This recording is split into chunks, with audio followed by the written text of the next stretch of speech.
fine, sir. Good to see you. Good to have you here, sir. Thank you so much for the privilege. I'm so grateful. Thank you so much, sir. Sorry, I'm not getting it now. Can you hear me now? I just lost the volume. Are you sure we can do this simultaneously? I'm sorry, I didn't quite catch that. Could you... I can hear you. I can hear you clearly, sir. You can hear me clearly. Yes, I can hear you clearly. I'm finding it difficult to hear you. Just give us a second. Hold on, let me just see. Maybe I force will be better. Okay, sir. Hmm? Those of us that are already here, you're welcome to this amazing live section. Today, I'm hosting one of Africa giants when it comes to the real estate industry. And this is going to be very insightful. We're going to learn a lot. I hope my sound is good, very clear.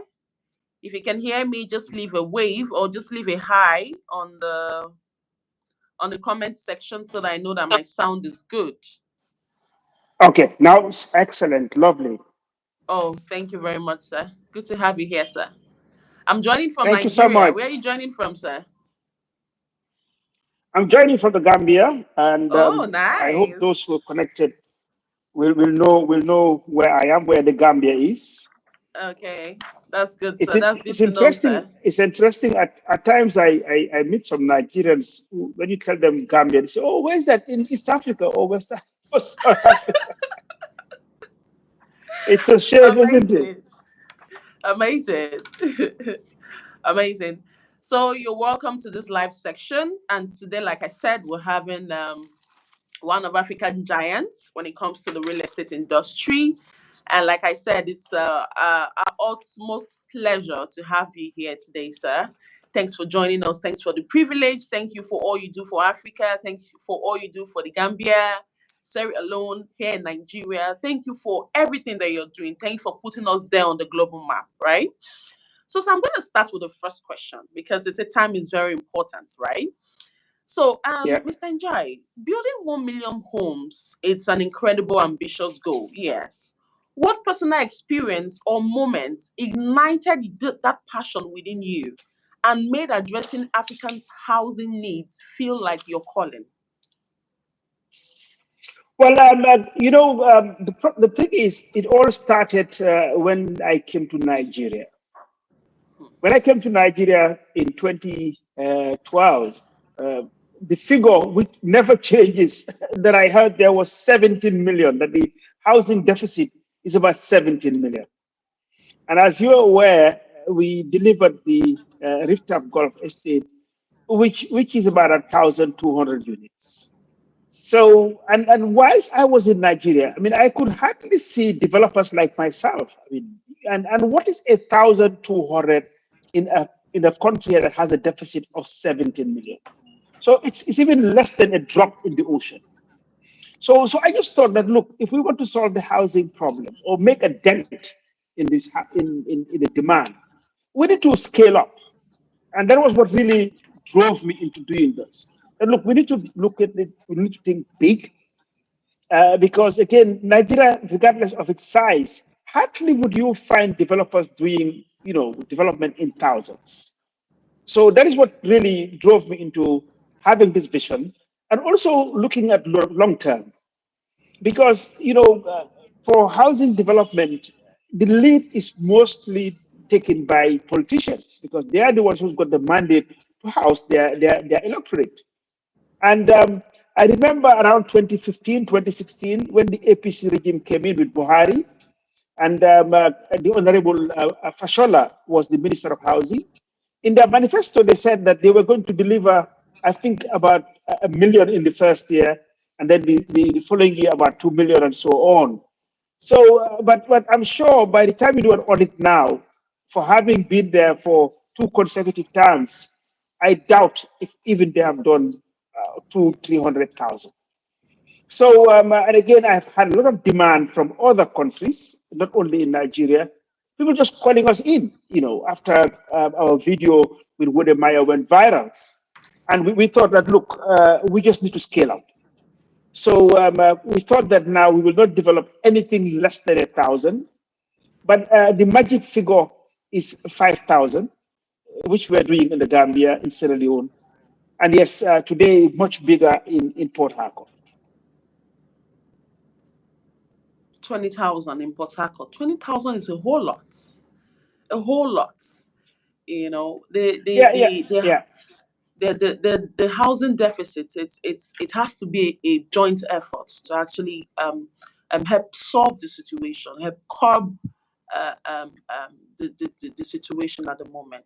So I'll move on to the second question. And first of all, I'm so glad that you mentioned, you said it all started in Nigeria. I'm so happy. I was really, really excited to hear that. So I'll move on to the next question, sir.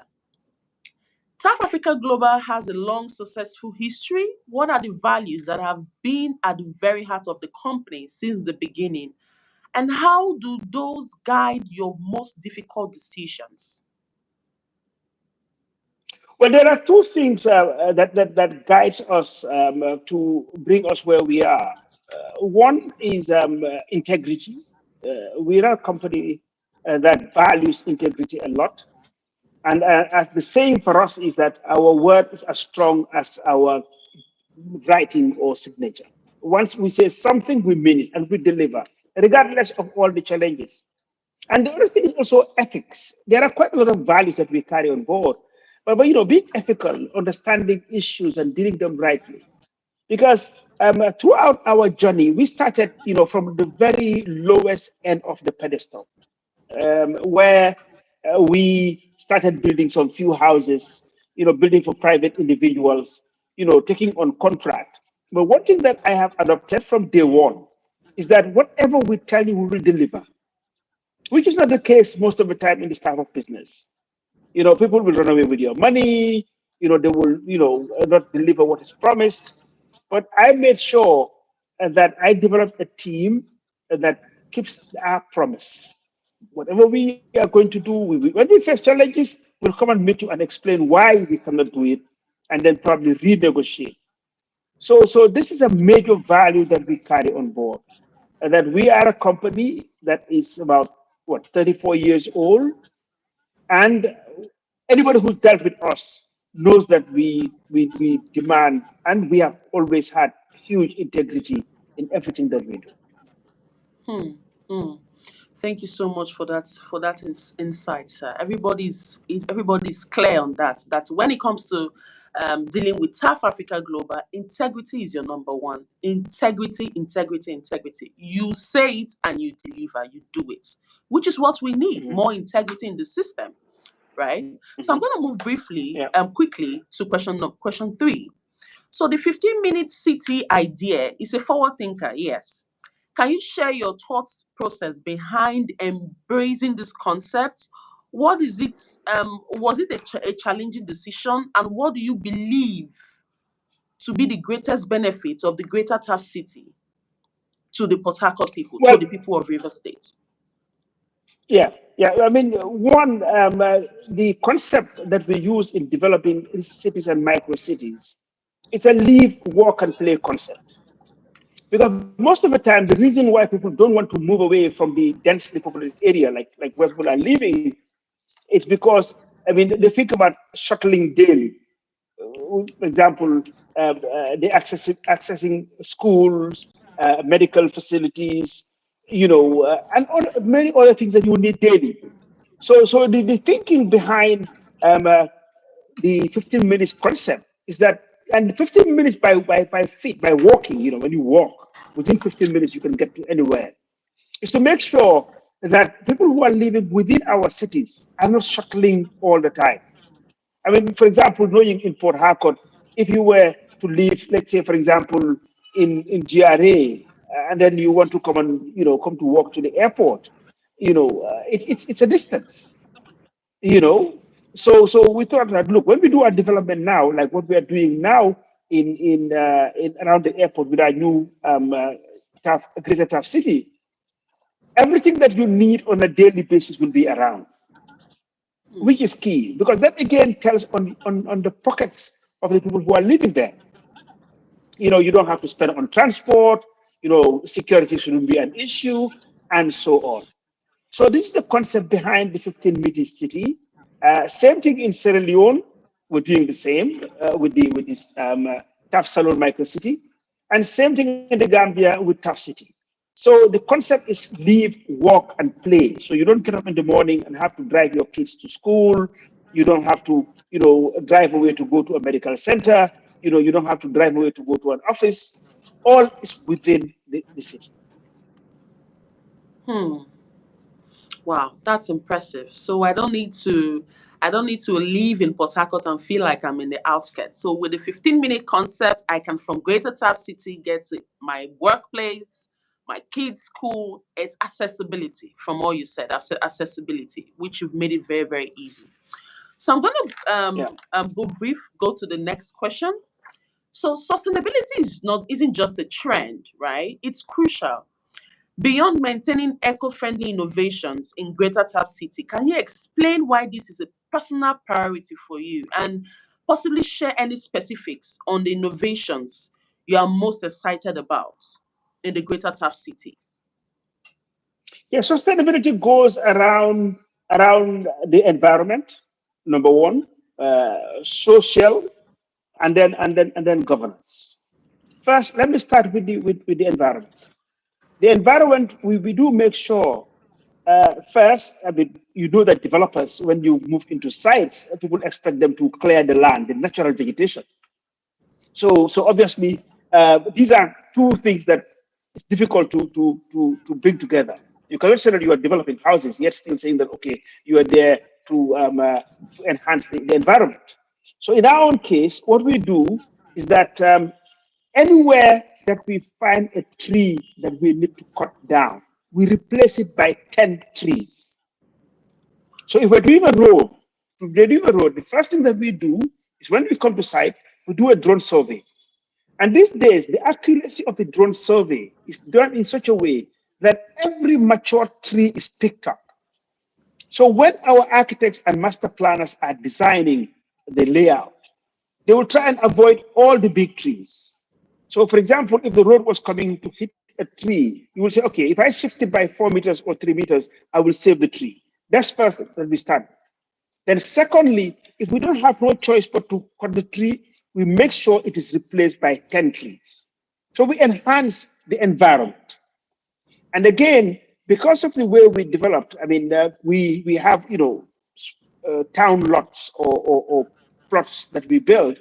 So within the plots that people are living, we have an average of 5 fruit trees that are planted. To be specific, fruit trees. So you can imagine if you live in a house or in a compound, you have your guava tree, you have your mango tree, you have your avocado tree, you have your lemon tree, you have an orange tree. So if you multiply this by the numbers of houses that are going to be there, I think we can have a small ecosystem of agribusiness. So one, people are fed, and number two, the place is kept green. Actually, if you were to take a picture of the development of Bushwood Gardens where I am now, which we built some 20 years ago, you will see how green it is. Along the street, it is all the trees are lined up, an average of 6 meters. So it's very, very green.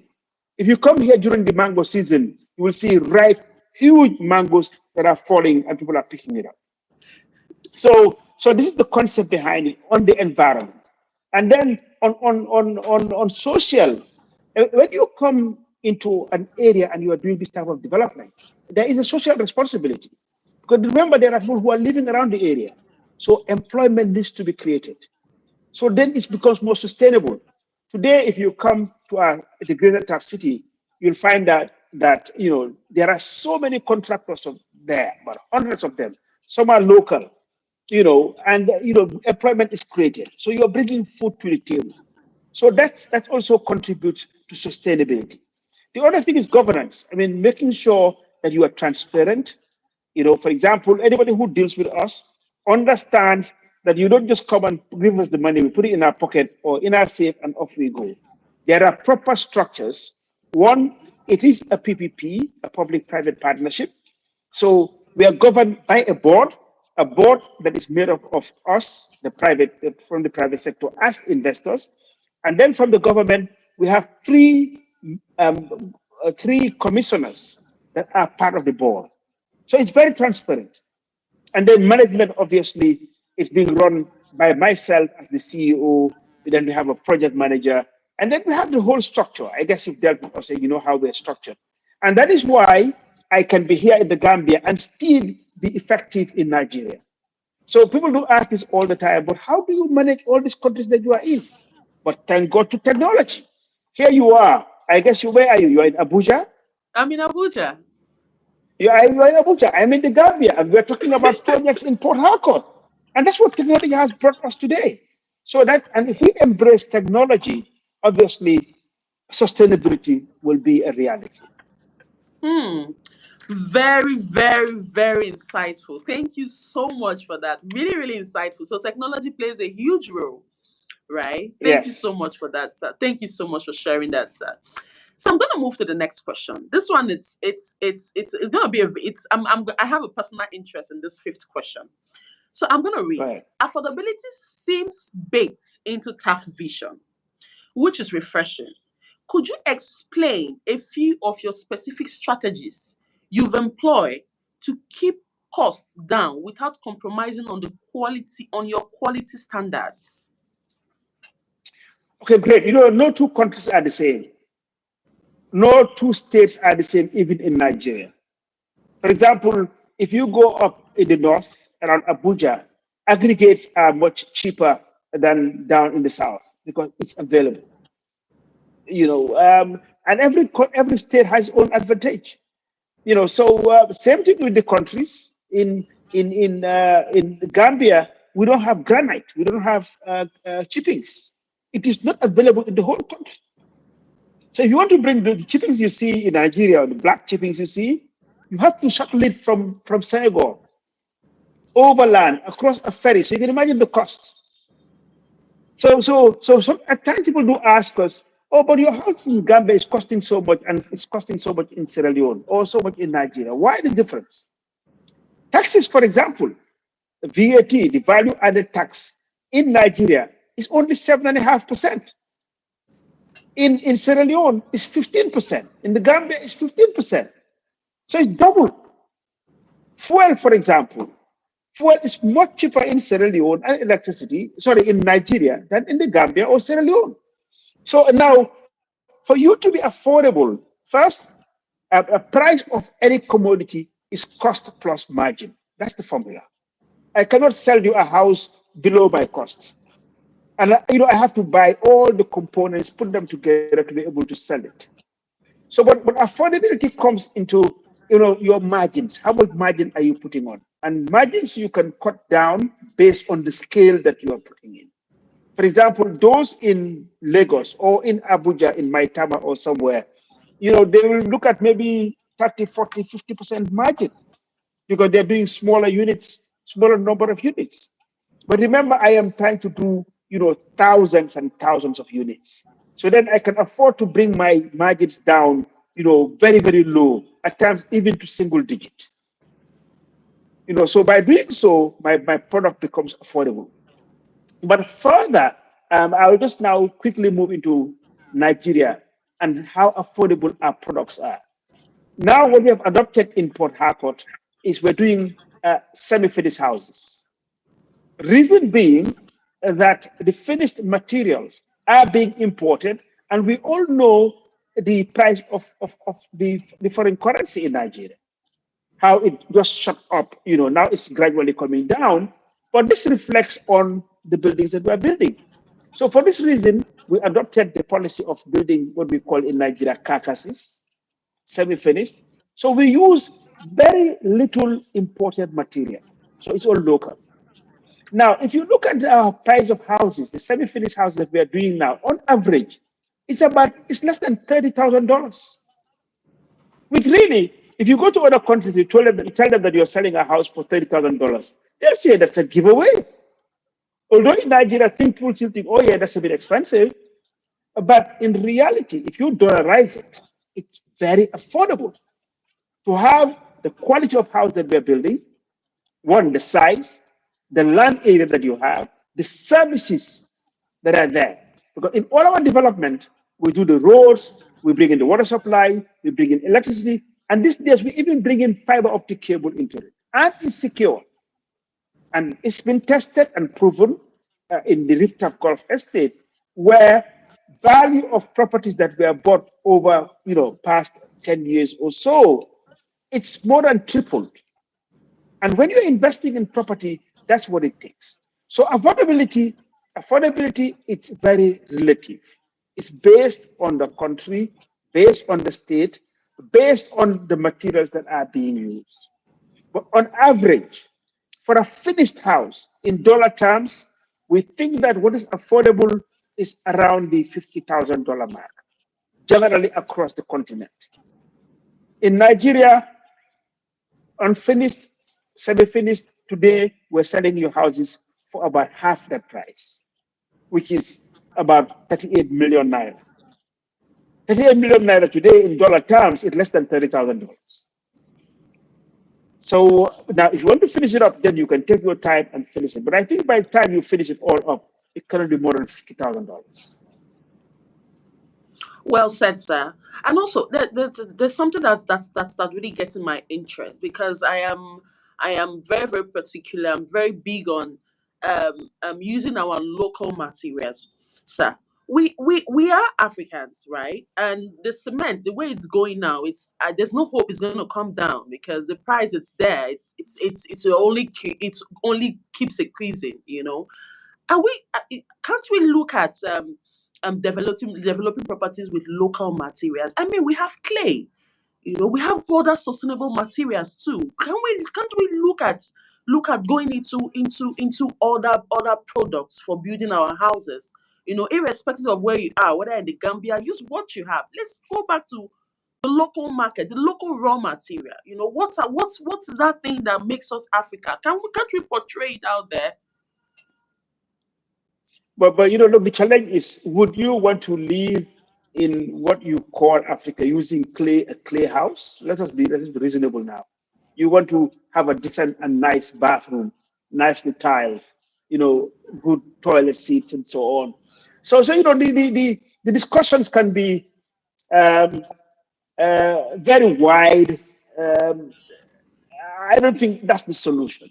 We live in a global world, and you can end up having the prices of these materials you are trying to change even more expensive than what you're importing, because there are a lot of other factors you bring into place. If you want to do these things to manufacture them using factories, electricity is expensive, labor is inefficient, so many taxes are too high, and so on and so on and so on. Other countries that are more efficient in this can produce, cheaper than you do. So I don't think the problem is in the building materials. I mean, the materials when they come in, the problems mainly are on the taxes. Hmm. The tax that you pay to the government. In handling those materials after it has landed. I just told you now that yes, in Nigeria it's 7.5% you pay as VAT, but in other countries you're paying 15%. So before you start, once the material steps in, you're paying VAT of 15%. So if you just remove that 15% from the cost of buildings, I mean, that's a huge drop. So the issue of using alternative building materials, yes, the debate is on. Some people are using it, but not everybody wants to live in a house where all you see is clay. And people have a choice. So yes, let's continue with the debate. There are things that can be done. For example, wooden floors, which are international. You can use bamboo parquet tiles. So what government should do is to encourage industries to go into, setting up those factories to manufacture these things locally, and make sure that incentives are created so it's more affordable. Hmm. Thank you so much. That was quite insightful, sir. So I'm going to move to the sixth question. Right? Africa offers a unique business landscape. Can you share a particular difficult challenge you faced and the key lesson you took away from overcoming it? For me, the major challenge for doing the type of business I do in Africa is political. I Hmm. mean, one, remember that, okay, whilst our countries are all democratic countries, or most of them are, and you the governments, they come in, but they only have a 4-year term. They have a 4-year mandate. What can you do in 4 years? So imagine a president that is elected. By the time he settles down to form a cabinet and bring people in and everything, it will take him about a year. Then he calls people like us to negotiate to do some development. You step in there, and by the time you are less than a percent away. I mean, maybe he's now thinking of another political circle, which is a re-election or at the end of his term. And sometimes after signing this kind of projects, which is mostly for me public-private partnership, the subsequent governments that come in wants to renegotiate. So that's a major challenge. There's no continuity in some of the things that we want to do. That's a major, major challenge. For example, what I want to do in Port Harcourt now, it will take me 20 years to deliver this project. Or it will take TAF Africa Global 20 years to deliver the project. So there must be continuity. That's 5 political terms. Now, if it changes from the 2 major parties in Nigeria are APC and PDP. Let's add Labour now with Peter Obi. So you can start with one, and the next thing you say, oh no, he's been working this party, so I'm not going to do it again. It's not going to continue, and you have all the frustrations. So for me, that's a major one. We need to have our political leaders to make sure that there's continuity in governance, which is not the case. Wow. I agree with you on that, sir. We really, really, really need to change it all. We really, really need to work on that, because when there's political continuity, business moves smoothly. A lot is achieved. Thank you so much, sir. So I'm going to move to the 7th question. Greater Taf City isn't just housing; it's a new economic hub. Could you describe the ripple effect you see or you foresee for River State in terms of new businesses, job types, and maybe spillover benefits for surrounding communities? Let's start by the construction itself. On average, for every house that we build, the type of houses that we're building, it takes a direct employment of about 25. So imagine if we're building 20,000 houses, it's 20,000 multiplied by 25 direct employment. And then indirect, you can double up that number. Say it creates, for every house that we build, creates 50 indirect jobs. So you can imagine, and within the community. And I'll give you an example. When we built the Greater Taf Golf Estate, it was registered that crime went down around the Trans-Amadi, Africa area, because all the young people were occupied one way or the other. They were employed. They were servicing the business. So that served the community very well.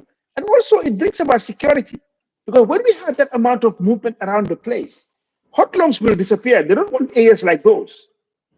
So that whole area will now be very peaceful and safe to live in. And then post-construction, I mean, imagine people who are working within. I mean, the roads that after the roads have been built, those who clean the roads, who maintain them, some of the facilities that are of going concern. I mean, restaurants, takeaways, laundry, schools, all the service being done. These are all employment creation initiatives.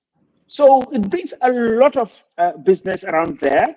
And again, a good example is just the Greater Taf Golf Estate. If you see around the area, if you go there now, so many shops have been developed. So many things are happening. And the place, I wish, I mean, it was these days when we do take a lot of videos and and had a stock of it. To see the difference there and then was like day and night.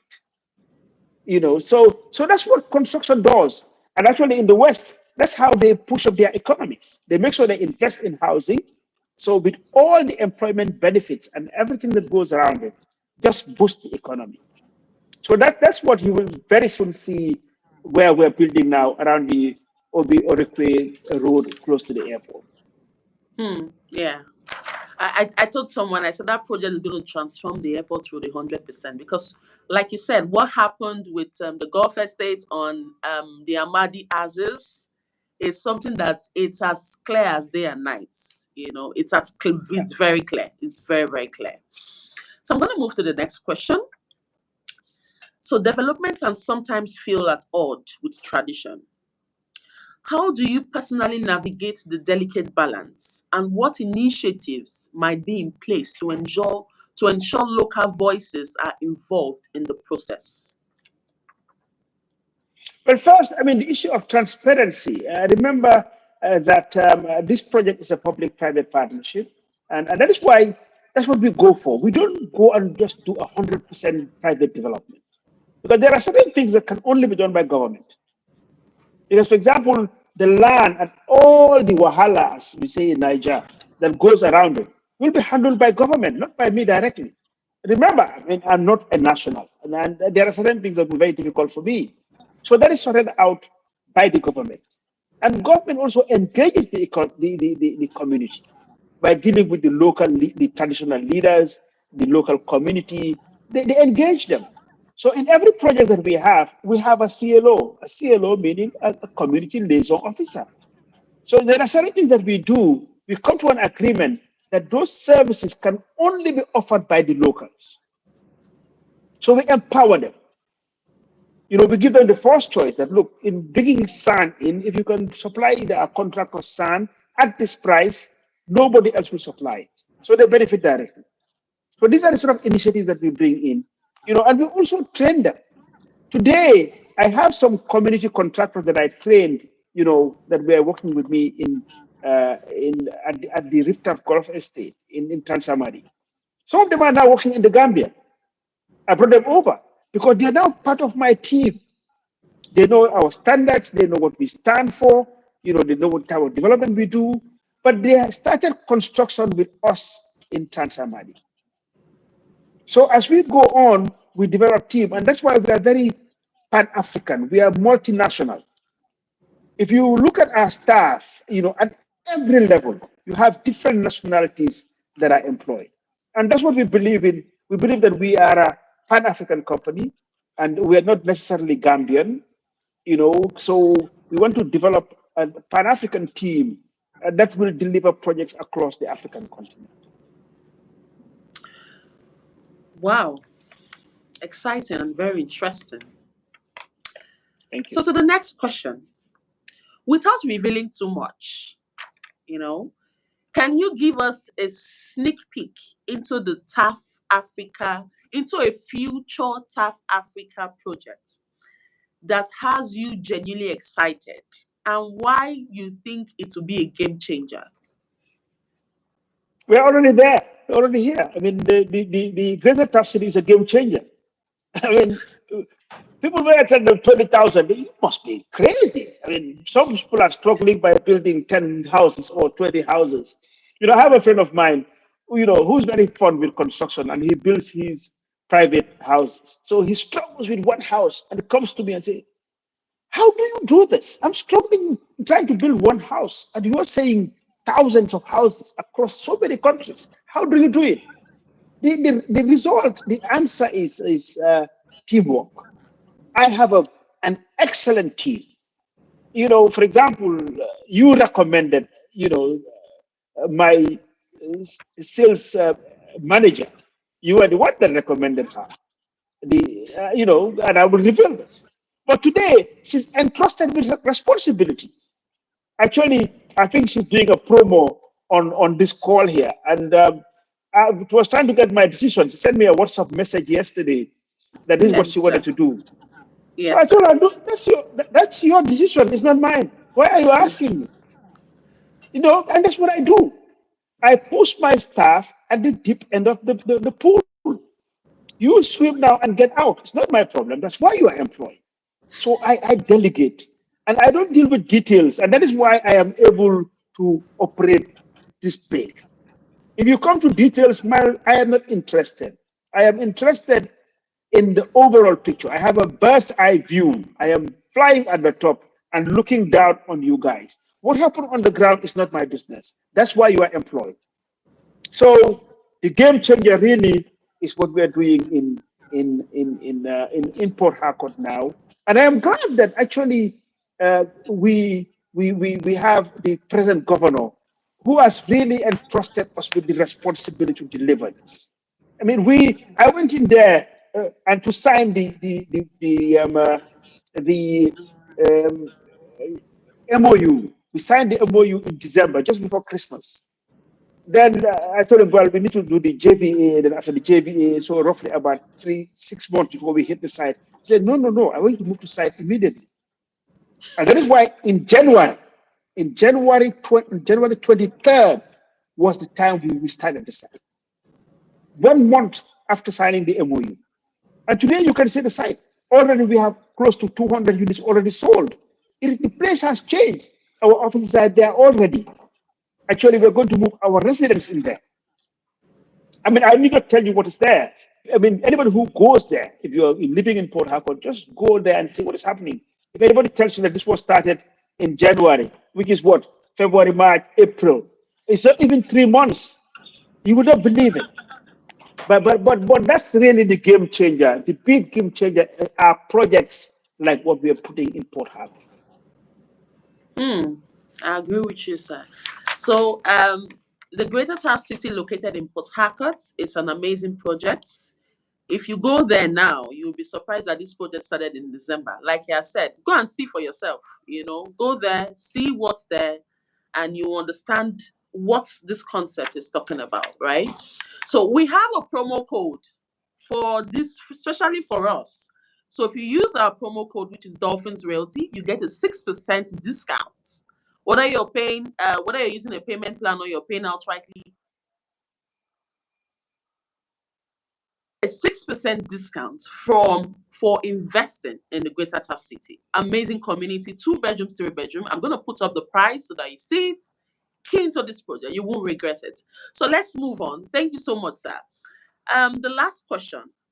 You are an inspiration to many. In fact, to me in particular, I've been following you for years. I remember the first time I saw you in Abuja, the way I ran and I hugged you. I'm like, I've been following you for years. You're an inspiration to many, especially me, number one. What's the one piece of hard-won advice you give to young Africans with big dreams in the real estate industry? Hard work and honesty. And never rush. The young ones, when I see today, they walk on to me sometimes and say, oh, Uncle Taf, I want to be like you. You don't used to get up one day and be like me. It's a process. The English saying is that Rome wasn't built in a day. But my own saying that life is a flight of stairs than an elevator. An elevator, what happened? A lift. You get in there, you press a button on the ground floor, and it takes you over to the top. No, that's not life. Life is about taking one step at a time. So my advice to the young ones, who are all eager to succeed, is one, they should be hardworking. If the normal working hours is 8 o'clock, 10 hours in, always put that 2 extra hours. By the time you are used to it. Then be honest. Be honest in every relationship that you have. If you have an agreement to deliver X, Y, or Z, make sure it is delivered without excuses. So once you have that brand of being honest and you work hard, the answer is success. Honesty, hard work. 2 key ingredients is giving us. Honesty, Yeah. I am big on that. Honesty. Hard work. Rome was not built in a day. So if you want to be like Uncle Taf, you need to put in your hard-earned work. You have to be honest. You have to display empathy. Put yourself in your customer's shoes, just like he has said. These, like you said, step-by-step process is going to take you there. Thank you so much, sir. We really appreciate you. So now we're going to be taking questions. We see some persons have dropped some questions already. So we're going to be taking questions from the comment section. Kindly drop your questions so that we have the privilege of Uncle Taf attending to our questions one by one. So, sir, someone is talking about clean houses in the Cape Town built with clay, right? is this something we need to maybe upgrade our architectural designs, or is that, I don't know, is there a way we can, rebrand instead of the normal clay we know? Can we rebrand it? Because it's talking about some very nice houses built with clay. For me, there's a place in Abuja called Almat Farms. I spent a night there. I spent about over 100,000 just to sleep in a house made of clay and cow dung, just to have that experience. People go there, sometimes it's booked. All their huts are made of clay. They have the Fulani there that manages and maintains the whole place. I'm just thinking, can we not have that? Can we not change the narrative still with that um, um, um, aspect? Yes, we can. It exists. For example, apart from clay, a hydroform is very popular now across the continent. Mm. I mean, it came from South Africa, where they use stabilized bricks. It's becoming very popular. So there are different initiatives, and yes, we want to encourage them, but all this must be done through research and development. Mm. Some of the conventional materials, are getting extinct. So we need to think all the time of so many other initiatives, other new methods of building, and then that I would encourage. Yes, we can. The last time I saw also some people who were using recycling plastic bottles by filling them with sand and just building up, and it takes time, but it's done. And there are many of those people. Some people build with polystyrene, and then just plaster it with cement. So it is being used. And yes, I would just advise that we use different initiatives as much as possible. Mm. Mm. Yes, So, so okay, clay can be an option.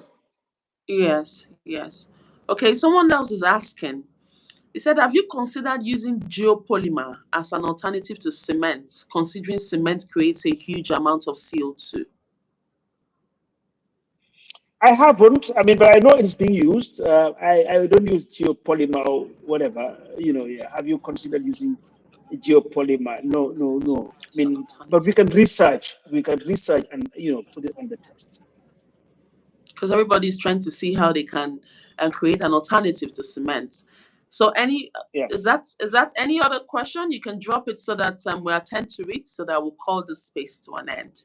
So I must say I thank you saw so much for the somebody's privilege. asking about Okay. from Premium Homes. Can we have him join AfriNet Connect when we hit the ground AfriNet running? Connect when we hit the ground From running. Premium Oh, Homes. Somebody said, it's yes, AfriNet Connect. I'm part of the team. We're looking at how we can change the narrative here in Africa. Thank you so much, Mr.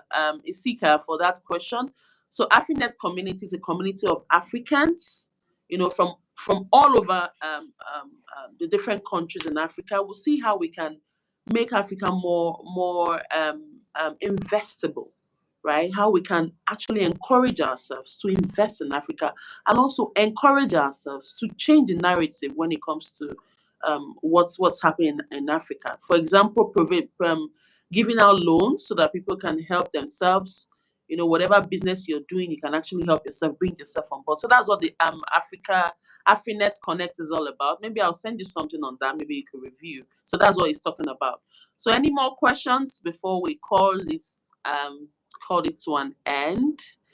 Thank you so much for the privilege, sir. It's truly an honor to have you here today. my pleasure. And I really My appreciate. We pleasure. see all you do for young business owners all over Africa. Wherever you visit any African shop, you see a young African entrepreneur, you always try to put them on your platform, just to sort of encourage them. We see what you do and we really appreciate. Thank you for also encouraging me by doing You're this with me. welcome. Thank you very much, sir. Thank you very much for the opportunity. I think we don't have any question, and we can call this Yeah. to an end. Thank you so much for the privilege, sir. We appreciate it. Thank you so much. Okay, you're You're welcome. All welcome, the sir. best. Huh? Thank you so much, sir. God bless. Yes, sir. Have a nice day, sir. Yes, sir. Thank you.